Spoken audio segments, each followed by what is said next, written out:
सुप्रभात, good morning. सीधा सौदा के आज के इस हफ्ते के पहले एडिशन में आप सबका स्वागत है। ये बड़ा हेवी ड्यूटी रहा है ये वीकेंड, बहुत सारे न्यूज फ्लोज और उसमें से दो प्रोमिनेंट चीजें जिस पे खुलते ही भारतीय बाजार रिएक्ट करने वाले हैं और रिएक्शन आपकी स्क्रीन पर है। एक था जेरोमी पावेल की स्पीच, दूसरा था राज्यों के वोटों की गिनती, वो वर्डिक्ट सामने आना और सबका इंपैक्ट है। हम 250 पॉइंट प्लस अपने कामकाज की शुरुआत करेंगे। वो तब जब लास्ट वीक 2.5% 2.25% उछले थे, वो तब जब ऑलरेडी हम लोग रिकॉर्ड उच्चतम स्तरों पे कामकाज कर रहे हैं, प्रीवियस हाइज को तोड़ चुके हैं, उसके ऊपर जा चुके हैं, उसके ऊपर आज इस तरह की गैप अप की तैयारी। ये है मूड माहौल। पिच दिखाइए। पता नहीं डायरेक्टर साहब कहीं हरी ना ले आया हूं। ये है पिच रिपोर्ट आपकी स्क्रीन पर। ये इस बार तो मुझे लग रहा है ये क्या कंक्रीट के बना दिए? एकदम वैसी है। क्या मूड कैसा है? आज तो कोई चॉइस ही नहीं आपके पास कि आपकी पिच में कोई अच्छा, गड़बड़ी कल तक हो। मैं बड़ा वो था, मैंने संडे सुबह तक इकट्ठा करा था खबरें, तो मैं लेके चल रहा था यार नहीं, वर्डिक्ट कुछ हो, अपना काम है बढ़िया से स्टॉक बता देने का, इधर वाला उधर वाला। अब उधर वाला बता के फायदा क्या है? कितनी भी बुरी खबर हो, कोई आज किस्मत सबकी बच जाएगी। बुरी खबर बताएंगे, बातचीत में लेकर आएंगे, चैनल पे सारे स्टॉक्स पे बातचीत करेंगे, लेकिन आज तो बहती गंगा में हाथ धोने वाला दिन है एक्चुअली। और ये मतलब आज की पिच जो बन रही है ना, ये लंबे समय की पिच है, तो इसलिए आज की जो भी मार्केट जिस तरह से मूव देगा, वो मूव बहुत लॉन्ग टर्म के लिए बढ़िया मूव होगा। तो मैंने भी टीम नहीं बनाई थी, मैंने तो कल शाम को शो करने के बाद मैंने सोचा कि अब तो मतलब नो ब्रेनर है, कोई दिमाग ज़्यादा लगाने की जरूरत नहीं है। अब प्रॉब्लम ये है कि उस सेक्टर की अच्छी दिग्गज कंपनी लूं या जो अंडर परफॉर्मिंग थी उसको ले लूं। अभी प्रॉब्लम ऑफ प्लेंटी में फंस गए भाई। समझ में नहीं आ रहा कि पीएसयू में ही सारे कर लूँ क्या। मन तो मेरा पीएसयू ही है। मैंने रखे बहुत सारे पीएसयू। मैंने भी इधर उधर करा है सब क्योंकि वो उसमें एक बहुत अच्छे मूवमेंट है। सीरियस नोट बता रहा हूँ, बहुत अच्छी पिच है आज की, ग्लोबली भी डोमेस्टिक भी, लेकिन डोमेस्टिक का रिएक्शन ज़्यादा होगा और बड़े बड़े मूव्स आपको बहुत सारी कंपनीज में देखने को मिलेंगे। तो इसीलिए उस मोमेंटम को चेस करना चाहिए। हालांकि ट्रेडर और इन्वेस्टर की स्ट्रेटजी अलग अलग होनी चाहिए, तो आप जिस हिसाब से अपने को समझते हैं उस हिसाब से देखें। लेकिन मार्केट में आज बहुत सॉलिड रैली जो आने वाले समय में होगी, उसकी आज बुनियाद रखी जाएगी। और मैंने सोमवार नहीं शुक्रवार को कहा था कि यहाँ से मार्च तक आप ऐसी तेजी देखेंगे जो आपने सोची नहीं होगी। यही प्रॉब्लम है, यही वो फियर ऑफ मिसिंग आउट है जो और इस रैली को कंट्रीब्यूट करे एक्चुअली। सर साइडलाइन में जो पैसा बैठा हुआ है, एफआईआई जो अब तक नहीं आए, अब वो सब आएंगे ना।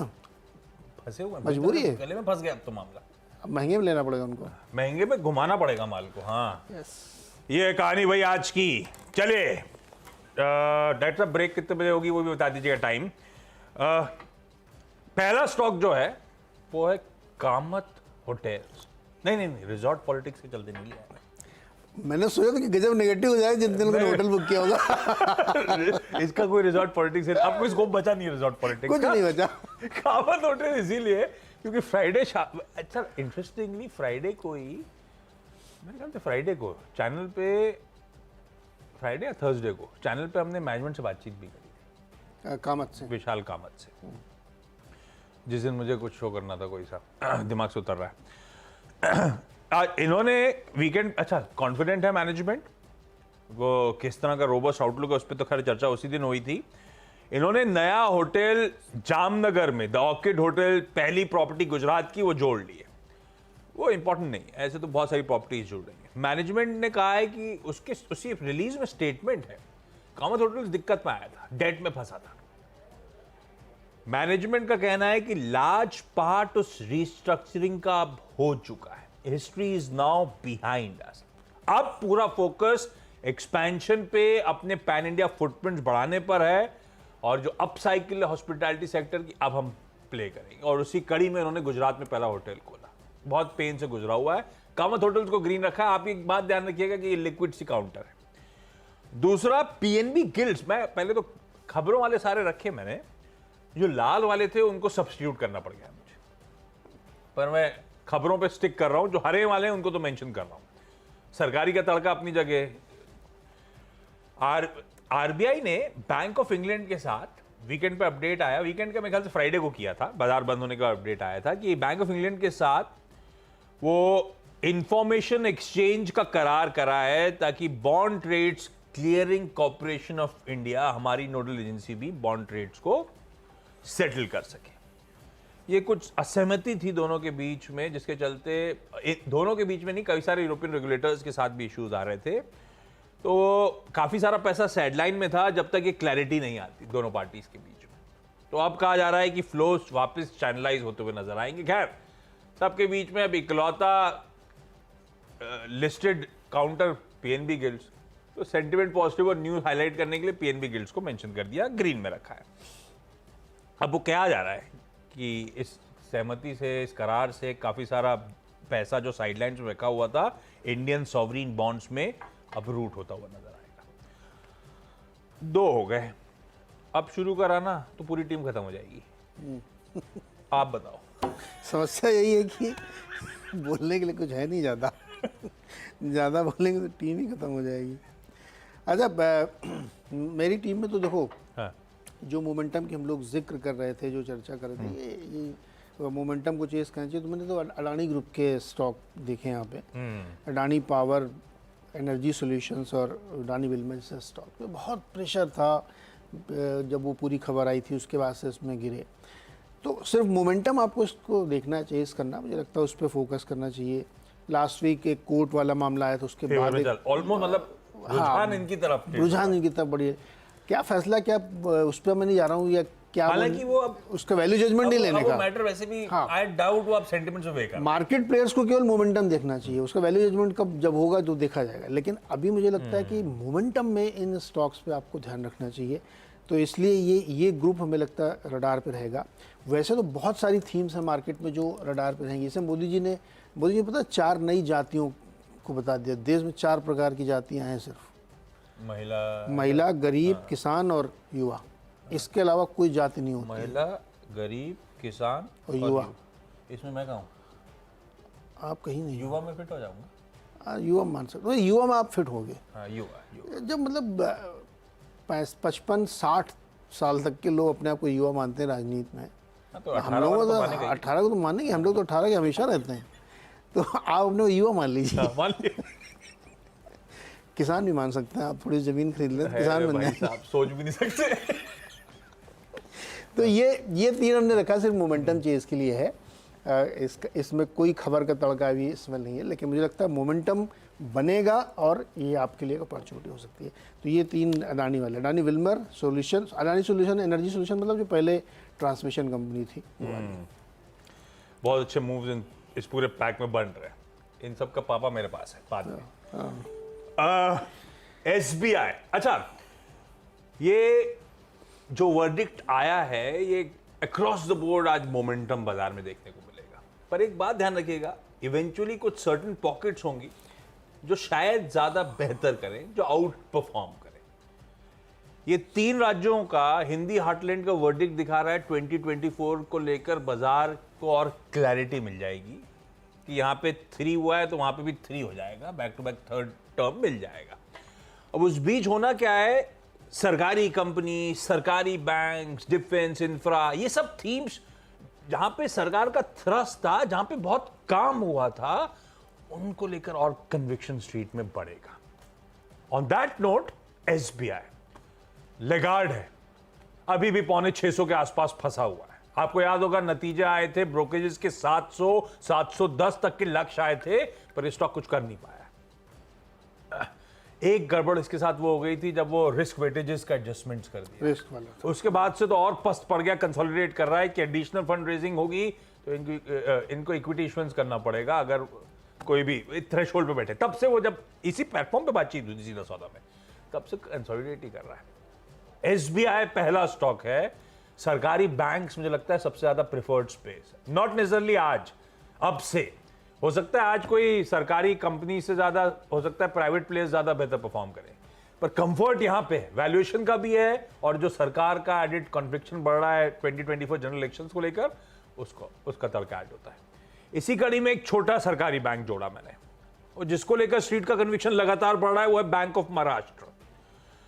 बैंक ऑफ महाराष्ट्र ने पिछले कुछ क्वार्टर से जो रिजल्ट्स दिए हैं, किसी भी प्राइवेट सेक्टर को शर्मा जाए इस तरह का परफॉर्मेंस है, इस तरह से घूमा है, ब्यूटीफुल परफॉर्मेंस चल रहा है। कोई भी गिरावट, कई बार प्लेटफॉर्म से मेंशन करा था, हालांकि हम तो नहीं बोल सकते, ये मेंशन था कि गिरावट में अपने फाइनेंशियल एडवाइजर से बात करिएगा, डिसाइड करिएगा, एक्यूमुलेट करने के शायद मौके हो।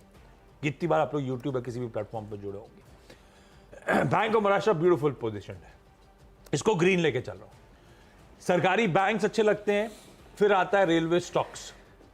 बहुत काम हुआ है रेलवेज में, बहुत एग्रेशन और रेलवे रिलेटेड स्टोरीज लिटरली री-रेट हुई हैं। अब उसमें समझ में नहीं आता किसके साथ जाऊं। बैंक्स में तो फिर भी क्लैरिटी थी क्यों जा रहा हूं किसी के साथ। आरवीएनएल के साथ चला गया, रेल विकास निगम, आईआरसीटीसी टटोला, ये टटोला, फिर फाइनली आरवीएनएल चला गया। बेसिकली ये चला नहीं, बाकी सब चले हुए। तो इसीलिए अदरवाइज कोई सा भी सरकारी रेलवे स्टॉक, मुझे लगता है railways as a space hopefully outperform करता हुआ नजर आएगा। और एक इंफ्रा रिलेटेड स्टोरी थी। अब इंफ्रा में ये सब भी जोड़ सकते हो, आरवीएनएल वगैरह, लेकिन इंफ्रा का पापा लार्सन एंड टूब्रो लेके जा रहा हूं। बहुत कुछ बदला, और इस खासतौर पे सेकंड टर्म के सेकंड हाफ में आपने देखा हो कैसे एलएनटी, वो पहले इश्यूज क्या आ रहे थे, ऑर्डर्स रोल आउट हो रहे थे, पर वो इतने मीटी नहीं थे कि कोई लार्सन एंड टूब्रो को इंपैक्ट कर जाए। तो आपने छोटी छोटी इंफ्रा कंपनीज को रीरेट होता हुआ देखा था, लार्सन एंड टूब्रो फंसा हुआ था। फिर वो मीटी ऑर्डर्स मिलना, इनकी ऑर्डर बुक लगातार स्वेल होना, सब पॉजिटिव होता चला गया। हालांकि ये स्टॉक वैसे ही आउट परफॉर्म कर रहा है, लेकिन आज भी अच्छा लगता है। लार्सन एंड टूब्रो ग्रीन लेके चल रहा हूं। ओके, अगले 3 स्टॉक मेरे जो है वो कैपिटल गुड सेक्टर से लिए, जैसे अभी एलएनटी आशीष ने लिया, दिग्गज कंपनी। तो क्यूमिंस इंडिया, थर्मैक्स और बीएचईएल। देखिए, सरकार की जो मेक इन इंडिया पॉलिसी है, जो मोदी गवर्नमेंट की जो पूरी पॉलिसी है, वो पूरी रिस्ट्रक्चरिंग करके आगे बढ़ना है, और उसमें मुझे लगता है कैपिटल गुड्स को ज़बरदस्त गेन होने वाला है। और पॉलिसी कंटिन्यूटी की जो उम्मीद बढ़ गई है, बन गई है, उसमें इन स्टॉक्स पे आपको ध्यान रखना चाहिए। और आप बीएचईएल वगैरह देखिए ना, क्या बढ़िया परफॉर्मेंस कर रहे हैं। तो ये 2 और कंपनी उसमें जोड़ लीजिए, क्यूमिंस, थर्मैक्स और बीएचईएल। तो ये 3 और स्टॉक्स यहाँ पे आप ध्यान रख सकते हैं। फटाफट एक ब्रेक के बाद अगले 4 स्टॉक्स फिर से आपका। और अगले 4 स्टॉक्स में 2 तो हमने ओएमसीज लिए हैं, आईओसी और बीपीसीएल। बहुत शानदार जीत के बाद, चुनाव के बाद अब ऑयल कंपनीज को थोड़ी रियायत मिल सकती है क्या, ये क्वेश्चन है। मुझे नहीं पता मिलेगी कि नहीं मिलेगी, लेकिन हो सकता है थोड़ी रियायत। पर वो इलेक्शंस का ये कब वो लास्ट हुआ था, उसके बाद कमर्शियल एलपीजी तो बढ़ा दिया धीरे। हाँ, तो धीरे से अगर ये भी बढ़ा दें तो थोड़ा ये नहीं बढ़ाना चाहिए यार। पता नहीं, लेकिन अदरवाइज भी मतलब ना भी बढ़ाए ना, तब भी आप 1-1 महीने की इनकी रैली देख लो, हाईली अंडर वैल्यूड है। और सरकारी कंपनियों पे तो विशेष ध्यान आपको रखना चाहिए। मुझे अंदाजा नहीं था कि शुक्रवार को आरईसी पीएफसी 9% चलेंगे विदाउट एनी न्यूज। 9% दिग्गज स्टॉक चल रहा है। कैचअप कर रहे हैं, उनको पता नहीं था छोटा भाई ऐसा भाग जाएगा। हाँ, इरेडा को निपटाने के लिए यार नीचे आओ, मैं भी आता हूँ। तो अभी सरकारी कंपनी ध्यान रखिए 2। इसके बाद 2 रियल एस्टेट, गोदरेज और डीएलएफ। देखिए, रियल एस्टेट मैं इसलिए रख रहा हूँ, मेरा मानना है कि रियल एस्टेट 2 ही परिस्थितियों में चलता है, या तो आईटी इंडस्ट्री बहुत अच्छा कर रही हो, या मार्केट बहुत अच्छा कर रहा हो, क्योंकि इधर से कमा के आदमी मकान खरीदता है। तो आईटी इंडस्ट्री में अब धीरे धीरे शुरुआत हो रही है अच्छा होने की, लेकिन मार्केट में तो बम चली रही है तेज़ी। तो आप मार्केट से कमा के ही आप इतने हाई एंड मकान मुंबई बेस या गुड़गांव में आप खरीद पाते हैं, या फिर आप बहुत बड़े इंडस्ट्रियलिस्ट हैं। तो मुझे लगता है कि इन दोनों को उस लिहाज से भी देखा जा सकता है। हो गई इनकी टीम पूरी भाई। अब आइए एक खबरों वाला स्टॉक रखा, हिंदुस्तान जिंक। अब बचा कुचा पैसा निकालने का समय आ गया है, क्योंकि 2024 से पेरेंट को रीपेमेंट शुरू करना है शेड्यूल। तो परसों लगी है बोर्ड मीट, परसों मतलब वेडनेसडे को, जिसपे इंटरिम डिविडेंड पे इस कंपनी का बोर्ड विचार करेगा। तो ये हो गया, वेदांता हो गया रडार पे, पर वेदांता नहीं लेके सीधे हिंदुस्तान जिंक मेंशन करना चाहिए। सेकंड इंटरिम डिविडेंड का फैसला आना है, एक मीटी डिविडेंड डोल आउट होगा, जितना कर सकते हैं उतना करेंगे मुझे लगता है। तो इसको रखना है रडार पे। अपने लिए क्या है, शेयर होल्डर्स के लिए या स्टॉक प्राइस के लिए आज से खबर इंटरेस्टिंग है, इसीलिए ग्रीन। उसके बाद मैंने कहा था कि अब कुछ थीम्स आउट परफॉर्म करेंगी जनरल मार्केट से, वो एक उसमें से डिफेंस भी होगी। मैंने सरकारी बैंक्स मेंशन कर दिया, मैंने इंफ्रा मेंशन कर दिया, एक डिफेंस को रखिए। अब डिफेंस में कोई सा भी स्टॉक, पर बस वो क्या है देख के, हालांकि आज कोई एचएएल, कोई भारत डायनामिक्स, सब हरे में होने चाहिए लॉजिकली, पर सब बहुत अच्छे मोमेंटम एंजॉय कर रहे हैं। बाजार ऐसे ही नहीं चलते, कई सारे इन सब के लाइए 1-1 महीने के चार्ट, देखिए किस तरह से मूव शुरू हुए हैं। खैर, मैंने फिर क्या करा, मजगांव डॉक को मेंशन कर रहा हूँ। ये है वर्डिक्ट से पहले बीएल किस तरह से फटा, एचएएल और ये सब, खैर खबरें भी सपोर्टिव रही हैं, अब उसको कहना मुश्किल है किस रीज़न से। मैंने मजगांव डॉक को फिर फाइनली मेंशन कर रहा हूँ। ये सब स्टॉक्स में बहुत तगड़े मूव्स थे, तो मजगांव डॉक थोड़ा सा कंसोलिडेशन टाइप है, तो मैं इसको लेके चलता हूँ ग्रीन। हालांकि ऐसा कोई रीज़न नहीं मेरे पास अदर देन स्टॉक के कंसोलिडेशन कि ये आउट परफॉर्म करेगा। हो सकता है इसके पीयर्स ज़्यादा बेहतर करें, पर डिफेंस की थीम मैं बेसिकली हाईलाइट कर रहा हूँ उस कड़ी में। डिफेंस कह लीजिए, मेक इन इंडिया कह लीजिए, आत्मनिर्भर कह लीजिए, सब चीज़ें एक ही तरफ आके मिलेंगी। फिर अदानी ग्रुप स्टॉक्स इन्होंने मेंशन कर रहे थे, मैंने उसमें सिर्फ पॉजिटिव रब ऑफ रहेगा, जनरल मार्केट मूड अच्छा है, उसका फायदा मिलना है इनके लिए। सुप्रीम कोर्ट की तरफ से वो एक ओवरहैंग भी ऐसा लग रहा है ठंडा पड़ रहा है, तो अदानी एंटरप्राइजेस सिर्फ मेंशन करो, किसी की जीत वीत नहीं, जनरली क्यूज अच्छे हैं, आउट परफॉर्मेंस अच्छा। और इसी कड़ी में एक स्टॉक है दिलीप बिल्डकॉन, वो इंफ्रा रिलेटेड थीम कह लीजिए उसको, पर बहुत अच्छे मूव्स आए थे, उसके बाद करेक्शन फेज में है स्टॉक। ये देखिए फ्राइडे के तगड़े अप मूव्स में भी दबाव में था, इसलिए वॉच आउट करने की जरूरत, पर वो इंफ्रा थीम की कड़ी में इसको भी मेंशन कर रहा हूं। हालांकि इसने 100 रुपए की चाल बहुत छोटे समय में निकाली है, बहुत अंडर परफॉर्मिंग स्टॉक था, देखते हैं आज कैसे बिहेव करता है। पर ये कुछ स्टॉक्स हैं जो आज के लाइनअप को कंप्लीट करते हैं। क्विकली छोटा सा ब्रेक के उस पर जब लौटेंगे तो टीम्स का एक क्विक रैप अप।